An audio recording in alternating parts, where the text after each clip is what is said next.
క్రైస్తవులనేవారు ప్రతిరోజు కూడా ప్రార్థించాలి. ప్రతిరోజు కూడా వాక్యాన్ని పఠించాలి. అంటే చదవాలి.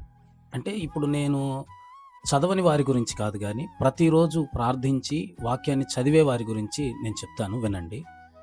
చాలామంది చేసే పొరపాటేంటి అనంటే, వాళ్ళను వాళ్ళు సంతృప్తి పరుచుకోవటానికి వాక్యాన్ని చదువుతున్నారు, ప్రార్థన చేస్తున్నారు గానీ, చేస్తున్న ప్రార్థన ఏదైతే ఉందో, ఆ ప్రార్థన దేవుని సన్నిధికి వెళుతుందా? ఆ ప్రార్థన అతని లోపలున్న దైవ ఆత్మకు తృప్తిని కలిగిస్తుందా? ఆ ప్రార్థనకు జవాబు వస్తుందా అని ఆలోచించి స్థితిలో లేరు.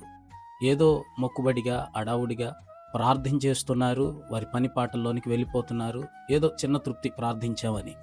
వాక్యం చదివే విషయంలో కూడా చాలామంది ఇలానే చేస్తున్నారు. ఏదో ఒక వచనమో, ఒక అధ్యాయమో ఉదయాన్నే లెగవగానే చదివేయటం హడావుడిగా వారి పని పాటల్లోకి వెళ్ళిపోతున్నారు. అసలు చదువుతున్న వాక్యం మన హృదయంలోనికి వెళుతుందా?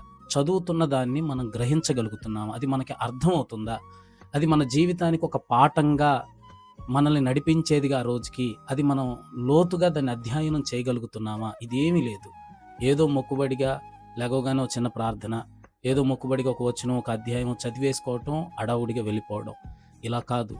ప్రార్థన దేవునితో నీకు కమ్యూనికేషన్, ఒక సమాధానం నీ హృదయంలో ఏలుబడి చేసేంత సమయం నువ్వు ప్రార్థించాలి. దేవునితో సంబంధం ఏర్పడాలి ఆ ప్రార్థన ద్వారా. వాక్యం చదివితే ఖచ్చితంగా ఆ వాక్యం ఏం నీకు నేర్పించిందో ఆ రోజుకి అలా జీవించటానికి ఆ వాక్యం నీకు సహాయం చేసేంతగా లోతుగా వాక్యం నీకు అర్థమై తీరాలి. ఇలా చదవండి, ఇలా ప్రార్థించండి. ఆ ప్రార్థన వాక్యం మీకు ప్రయోజనకరంగా మారుతుంది. కృప మీకు కలుగునుగాక.